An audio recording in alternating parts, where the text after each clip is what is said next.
Ladies and gentlemen, welcome back to another video on the channel today. I know I haven't uploaded much this week. It's been a busy week for your boy. I'm sorry, but I'm back with another video, back with the power rankings. You guys seem to enjoy the power rankings last week. And obviously, after week 2, they adjust a little bit. So I'm going to show you guys my power rankings.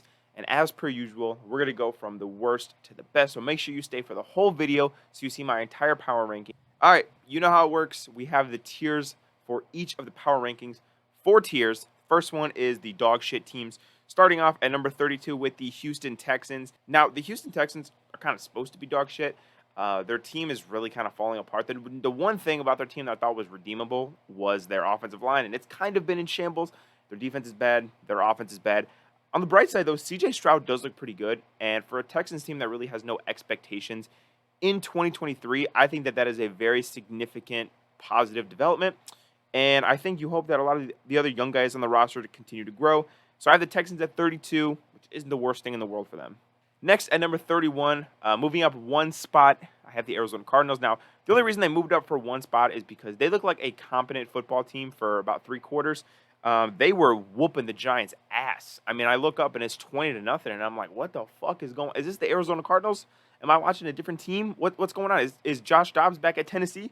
I didn't know what the hell was going on. So Arizona Cardinals being at 31 is, a little bit better than I expect them to be. They still lost the game because they are still the Cardinals, obviously. But I was a little impressed there for about 2.5 quarters of football. Now, a team that hasn't impressed me, not even a little bit, has been the Chicago Bears, moving down one spot at 30. I thought week 1 was terrible, and it could really only go up from there. And I think it went down again somehow. Justin Fields looked worse. The Bears' offense was really bad, put up 17 points. Their defense looked terrible. They were getting sliced and diced by Baker Mayfield, who is good? I don't know. I don't even know. Where to start with the Bears? The coaching is bad. The offensive coordinator is bad. The game plan is bad. The talent around everybody is bad. The offensive line is bad. The receivers, like Chase Claypool, suck. DJ Moore's good. They don't give him the ball, and I don't know, man. I think Justin Fields might not be that guy, and that is pretty bad for the Bears. They were going to be in a good position if Justin Fields was the guy for them, but looks like he's not. And so they're going to be at 30 for right now. At number 29, I have the Panthers, basically flipping with the Bears for no other reason other than the fact that they looked like a competent team against the Saints. They only really lost by a field goal, which I know it's a division game. I know it's a primetime game. There's a little more oomph to it. But I thought they looked better than the Bears. They looked like a better run team. If nothing else, if you want to wash the Bears and Panthers rosters, the coach is better for Carolina. Frank Reich is a better coach than Matt Eberflus by a lot. And so that puts the Panthers one spot ahead. Not great by any means. They really are struggling to throw the ball. Now J.C. Horn is out on injured reserve. Shaq Thompson looks like he's going to be ending the season on injured reserve. Not a good situation in Carolina. And they're at 29 for right now. Number 28, man, this one is shocking to me. The Denver Broncos moving down 2 spots after an embarrassing loss to the Washington Commanders. Now, there were points in the game where I was like, oh my gosh, like Denver, they're back 21-3. They got this. They're in cruise control. And then it's like everything bad that could have happened. Russell Wilson fumbled. Russell Wilson threw a pick. The Broncos defense was getting dotted up by Sam Howell, who I actually think is pretty good. He's looked pretty good. And just the worst possible things were happening. It was like bad thing. The Commanders came all the way back. And just when you thought the game was over, the Broncos managed to complete a Hail Mary to almost tie the game. Problem was they had to get the 2-point conversion. They didn't get it. I do think there was a little bit of holding on Cortland Sutton on that play. But you can't give up like 38 to the Commanders. You can't do that. 37, whatever it was. You can't do that. Your defense is supposed to be the strength. And the offense in parts looked good in this game, and then the defense looked bad, and then the offense was bad again. Denver is a mess right now. Denver's a mess right now. And I can't put them any higher than 28, I don't think. At number 27, a team that they lost to in week 1, I have the Las Vegas Raiders, moving down 2 spots after getting humiliated by the Buffalo Bills. Now, this humiliation, I think we could have seen coming from like a mile away. Firstly, because the Raiders had a surprise win in week 1 that they probably didn't deserve. And also because the Bills had a disappointing loss in week 1. So it was kind of those two things working against each other. You kind of knew there was going to be a blowout in Buffalo. And there was. The Bills, bent them over backwards, as they should do. The Raiders aren't a great team. Josh Jacobs, I think, is averaging like 1.6 yards per carry. Not great. Defense is still not good. Still don't like Josh McDaniels. They're pretty much right where I thought they would be, like bottom 4 or 5 team. At number 26, I'm gonna put the Washington Commanders. I'm gonna move them up 2 spots. Now, I don't know how much I like the Commanders, but they're 2-0, right? And they're 2-0 against two teams that you could see making the playoffs before the season started. Sam Howell has looked pretty good, and that defensive line is still very, very dangerous. Now, their offensive line still worries me. I thought the Broncos got a lot of pressure on Sam Howell yesterday, or Sunday, excuse me. And to be completely honest with you, I think when they play some real teams, it'll be much more of a testament to how good they actually are. But as of right now, I had to move them up a few spots. I don't have full faith in them just yet, but they looked pretty good so far. So I had to move them up 2 spots. And then the last team in the, dog shit category is going to be the Tennessee Titans, moving up 2 spots on the list for beating the Chargers. And damn, was really surprised they beat the Chargers. They don't impress me at all, really. The Titans. They don't have a lot of juice on offense or defense, but there's something about Mike Vrabel, man. Mike Vrabel just always gets those guys going. He always plays physical, hard, football, and I think the Titans. You don't really ever want to play the Titans, and I think that's a compliment to the coaching staff, and that's a compliment to the culture they built in Tennessee. Derrick Henry didn't even have a great game. I think Tajay Spears is going to become a very nice complimentary piece for Derrick Henry, but he didn't even have a great game, and they beat the Chargers. So, good on the Titans. I moved them up 2 spots. Now, this next tier I'm going to talk about is, mid as hell. These teams are mid. They either suck or they're, good but kind of good.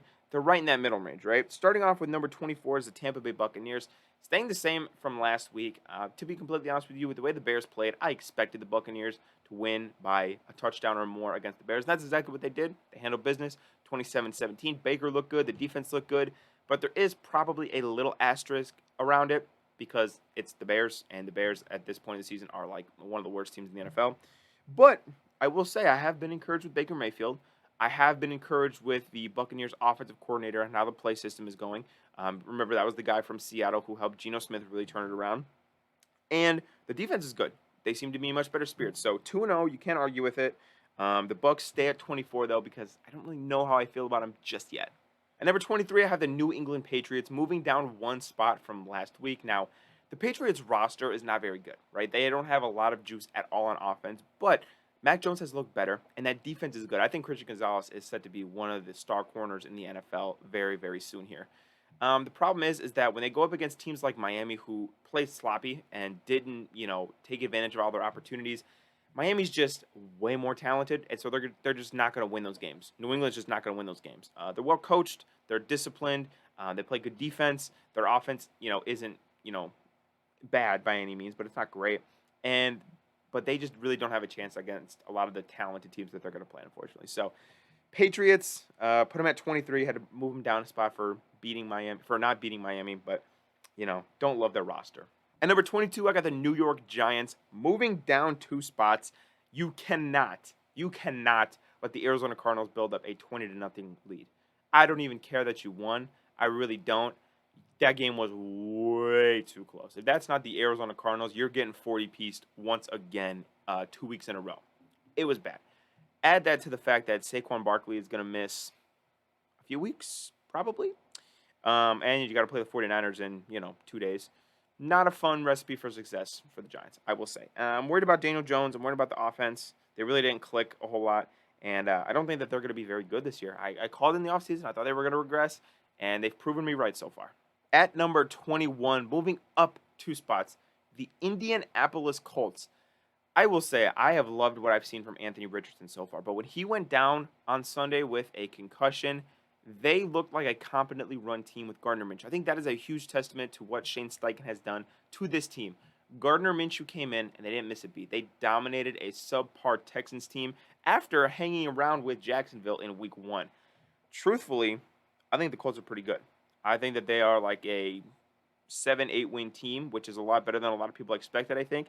And if we can continue to see the strides from Anthony Richardson, this team is going to be dangerous in a few years. So I put him at 21. I moved him up 2 spots. At number 20, I had to move the Packers down 1 spot.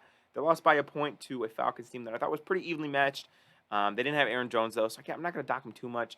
Jordan Love doesn't have it in late games, at least, in Week 2.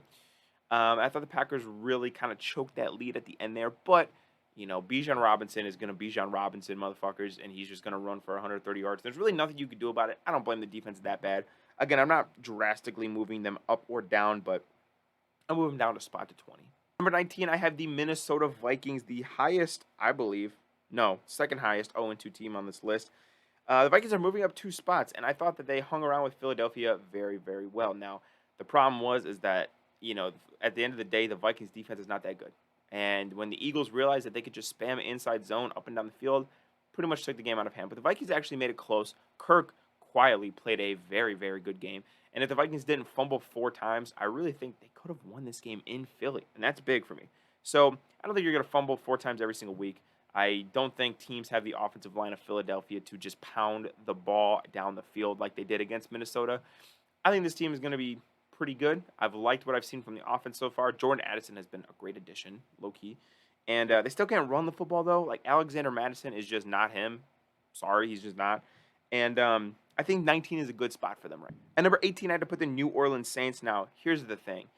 They didn't look great in either game. They have not looked great against the Titans. They didn't look great against the Panthers. The Panthers almost came back and won that game. And the thing with the Saints is, like, they're kind of like the definition of mid. And Derek Carr is kind of like the definition of mid. I do think they'll be better when Alvin Kamara comes back in, a few weeks. But right now they're just kind of mid. And I'm not going to reward mid.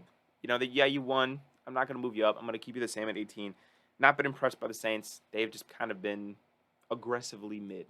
At number 17, I got the Los Angeles Chargers, moving down 3 spots. I'm not going to lie. I'm very disappointed in the Chargers. You are too talented of a team to start 0-2. Now, I still hold out some hope because Justin Herbert is that guy. But that defense, are you kidding me? It's like the highest paid defense in the NFL, and they're losing to Tua and Ryan Tannehill late in the game. Ryan Tannehill was obviously the worst offense because Tua's good, but man, I mean, that's back-to-back games where you really need your defense to step up and make a play, and they just can't. They keep letting the guys on the field. They keep extending the game, and they caused this very, very talented team to lose. Now, Justin Herbert isn't blameless either. He missed some throws down the stretch to really close out this game. But when your quarterback throws for 300 yards, 2 touchdowns, doesn't throw any interceptions, you should probably win the game. And the Chargers didn't. Their running game is not good, even with Austin Eckler, and it really wasn't good against the Titans. 13 carries for 39 yards for Joshua Kelly. Yeesh. This Chargers team is kind of quickly becoming one-dimensional, and that is not good at all. All right, and then getting into the possible playoff teams. Some of these teams I think are more hopeful than others. But, there's 16 spots left, and there's going to be 14 playoff slots. The vast majority of these teams that I'm going to name for the latter part of this video are going to make the playoffs, I think. Starting off with the Cleveland Browns at number 16, I had to move them down 6 spots. Part of that is because, yes, Nick Chubb is most definitely out for the year. I saw the injury. He's out. Also because Deshaun Watson is not that guy. If you told me that, hey, the Browns could play really, really good defense and run the ball, I'd be like, okay, they can make the playoffs. But without Nick Chubb, that one half of that plan becomes a lot less likely. Deshaun Watson, has been graded out as one of the worst quarterbacks in the NFL this season. You could say, oh, well, the season's young. Even dating back to last year when he played in those last, 5 or 6 games, he has not been good as a Cleveland Brown, which I think is karma. I think it's karma. But Deshaun Watson has not proven to be able to carry this offense. They lost their best offensive player, and their receivers are okay, I guess. Their defense is really good. I do think their defensive line is still going to cause havoc, and Kenny Pickett wasn't exactly the reason the Steelers won yesterday. But I don't know if this team is good enough to compete in a loaded AFC without Nick Chubb. So I'm going to put him at 16. I'll gauge him in a few weeks, I guess, but that's how I feel right now. Speaking of teams that have suffered terrible injuries to their best offensive player, the New York Jets are at number 15, moving down 6 spots. Yeah, when you lose 30-10, you're going to move down a few spots. Zach Wilson is going to be the quarterback for the year, and he's not good. He's not good, man. I'm sorry, he's not good. Some of the throws he made, yes, Dallas' defense is great. Yes, they are phenomenal. They are really good. I get it. Some of the throws he made, it was like, dude, what the fuck are you thinking? What are you doing? The Jets' offensive line is bad. Zach Wilson is bad. They're not giving the ball to Breece Hall for some reason. Garrett Wilson is probably the only really, really good receiver on this team. And, of course, that defense is good. But I think what's going to happen this year is going to be what happened last year. The defense is going to get sick of having to play their asses off every single week. They're going to slip up every once in a while, and they're going to let teams like the Cowboys kind of roll over them. Because of that, I think they're the 15th best team in the NFL, and I don't think they have a lot of hope for this season, unfortunately. At number 14, I got the Atlanta Falcons. Now, I have been hesitant to move the Falcons up, but I really can't ignore that they are special on the ground. Now that Bijan Robinson has gotten the full workload, he ran for like a buck 25 in his first NFL start, I guess you could say, right? The Falcons' philosophy is pretty simple. Hey, limit the game for Desmond Ritter, run the damn ball, and play good enough defense to escape with the win. So far, they've done that this year. They're 2-0, and I don't know a lot of teams in the NFL that will be able to stop Bijan Robinson and Tyler Algier. Now, Desmond Ritter, I still don't like him. I do think that their weapons are good, and Drake London and Kyle Pitts, they're not being utilized well at all. But as of right now, their formula is working, and until it stops working, I won't bump them down. At number 13, I have the Pittsburgh Steelers, moving up 2 spots due to an impressive win over the Browns on Monday Night Football. Here's the thing. That defense will take them places. I'm not sure the exact stat, but I know that there's a stat out there that says basically when TJ Watt plays for the Steelers, they're a pretty damn good team, and I have no doubt about that. That passes the eye test. Kenny Pickett is not good as of right now. He's not looked good, and without Deontay Johnson, I don't know if it's going to get much better. Matt Canada needed to be fired yesterday, 3 years ago, actually, and he hasn't. He's still there, and I think that's going to hold him down, but this is going to be a Steelers team, a lot of like what we saw in like the mid-2000s, minus Ben Roethlisberger, obviously, but in the middle 2000s where it's like, dude, their defense is so good. Like, they have a chance in every single game. Like, TJ Watt, Alex Highsmith, Nick Herbig, Cam Hayward when he comes back, they're going to have, or Casey Hayward, excuse me, they're going to have a chance to win, like, every single game. Every single game they're going to have a chance. So, I think that the Steelers are, like, the 13th best team. They're pretty good. They're not great, but they are pretty good. And number 12, man, I got to put the Rams. Moving up 5 spots. Color me shocked that the Rams are, like, really good, actually. They put up a really good fight against the Niners.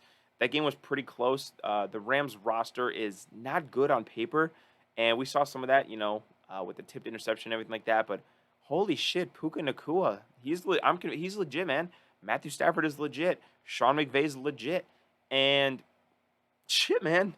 It makes me feel better about the Seahawks, to be completely honest with you, to know we got our asses beat by an actually good team and not just a trash-ass team. But, man, the Rams are good. They're going to move up 5 spots. They start off the season really well. I mean, losing to the 49ers by 7 is not an embarrassment at all. It's actually a little bit of an accomplishment given their roster. So, good on the Rams. They've had a good start to the year. And, honestly, if Matthew Stafford stays healthy, they could probably sneak into that last couple wildcard spots in the NFC. Number 11, I have the Cincinnati Bengals moving down 4 spots. Now, the Bengals have started the year rough, and that's fair. They're 0-2.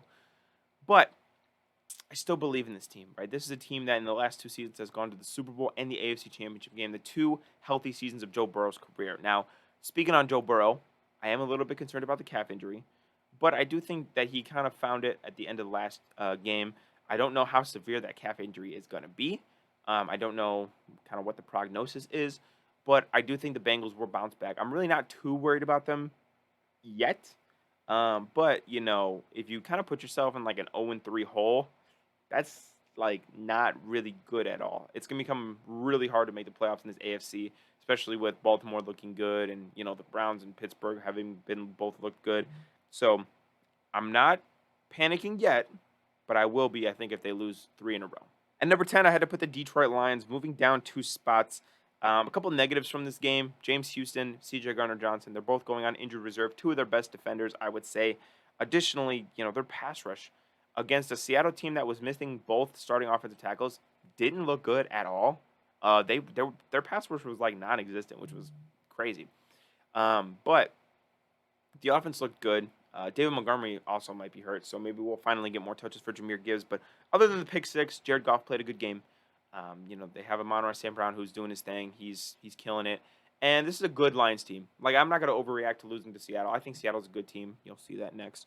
I think Seattle's a good team. The Lions are a good team. They lost a really tight game to probably a playoff team in the Seahawks, and that's not too much to hang your hat on. I do worry a little bit about the injuries, so I'm moving them down a couple spots, but it's not really to worry about. I think Lions fans will be fine. Alluding to it, the Seahawks are at number 9. I was very impressed with what they did against the Detroit Lions. Geno Smith looked awesome. I think he played one of the best games of his career.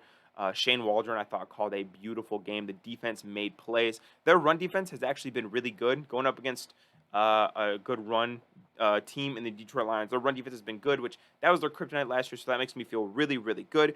Also, finding out that the Rams are like legit makes me feel better about week one. I was really down in the dumps and I really kind of shit on them. But if the Rams are like good, then that's like not the worst thing in the world, right? Um, but the Lions and the Seahawks game, it was a good game. Gino looked great. The defense made plays. I was really impressed. The Seahawks, they had some injuries. Reek Woolen is currently hurt. DK Metcalf is hurt. I don't know how serious those injuries are. I would guess they both play on Sunday, but I'm not totally sure just yet. Seahawks, I think, are number 9, and I think they are kind of right at the top tier of that mid category that I was just talking to you guys about. I'm sorry, not mid, like playoff teams. I think they're like right at the top of that playoff team category that I was just talking. And then for my final category, I got the studs, the best teams, the Super Bowl contenders, whatever you want to say. Starting off with number 8, I got the Baltimore Ravens, moving up 3 spots. Yeah, man, they look good against the Bengals. I think the Bengals are a good team. It's a division game. It was very important. Lamar looked very good. I think it's clicking with this Todd Monken offense. Zay Flowers has looked really good. I thought they made some plays on defense. I saw their safety make a really, really good play against Joe Burrow in the red zone for the interception. Yeah, I think the Ravens right now are what I kind of expected them to be. They're dynamic on offense. They make plays on defense. They still right now don't have Marlon Humphrey from what I believe. So when he comes back, they'll be better. I do think that their running game is a bit lackluster now with J.K. Dobbins out. But hey, I like the way the offense is moving, and I think that they're doing a good job. I'm going to put them at number 8 for right now. At number 7, I have the Jacksonville Jaguars moving down 3 spots. Honestly, like, I was kind of disappointed with what they did against Kansas City. Like 9 points, really? I know the Chiefs' defense is like underrated and shit, but 9 points? I don't know. I was a little disappointed. I still think they're a good team. I still think Trevor Lawrence is a good quarterback. Their offense is still exciting. I think they maybe hit a bump in the road, but honestly, I'm excited to see this Jaguars team going forward. But right now, I'm going to put them at 7 just because I was kind of disappointed with what they did against the Chiefs. At number 6, I got the Bills moving up 6 spots as well. Yeah, week 1 was rough, and maybe Josh Allen turned over the ball a little bit more, too much. But week 2, they just dominated the Raiders team. He looked great. He looked like Josh Allen. The Bills' defense was good. Everything clicked for the Bills. It was great. It was great. And it reminded me that the Bills are a top 10 team in the NFL. Put them at number 6. I think they'll be fine going forward. If Josh Allen can eliminate the turnovers a little bit, they'll be fine. Right? This offense is dynamic. This defense will keep them in games. Sean McDermott is a good coach. Not great. He's a good coach. But the Bills are a top 6 team. They proved that against the Raiders. That's what you're supposed to do against bad teams. When you are a good team playing a bad team, you should embarrass them. And they embarrassed the Raiders. They did their job. Moving up 6 spots into number 6. Now getting into the top 5. At number 5, I have the Kansas City Chiefs. Moving up 1 spot now. Their offense hasn't looked great for 2 weeks in a row. I will say their offense has not looked great, but the defense is very, very encouraging. And I think it is more likely that if the defense is good, then the passing game will pick it up. Then if the passing game was good, that the defense will pick it up. So I think it's a very encouraging thing for Kansas City, right? They're 1-1. They just beat a really good Jaguars team. The young guys on defense look good. You got Chris Jones back. You got Travis Kelce back. It will click. Mahomes will be fine. The offense will be fine. This team will be very, very, very dangerous if that defense is like top 5, top 8-ish in the NFL. And teams could be in for a world of pain. World of pain. Not to quote Gru, but they're in for a world of pain. Chiefs at 5. I think they're a top 5 team in the NFL right now. At number 4, I got the Philadelphia Eagles moving down 1 spot. It's really not anything crazy. But, just at the top, I think they're just number 4 right now. Other teams have impressed me more. That's really because I think their passing defense has like low-key been a weakness. I understand that they're up in games and they're kind of playing off coverage and letting guys pass on them. But at the same time, I'm like, their corners are kind of old. They lost a linebacker. Their safeties aren't that great. Maybe teams legit can throw on them. And so, who knows? And Jalen Hurts, I think they're going to still I think they miss Shane Steichen on offense. Their offense doesn't look as creative as it did last year. But, I mean, when you got that offensive line, when you got the tank of Jalen Hurts and you got those receivers and everything like that, you'll be fine. So, the Eagles at 4.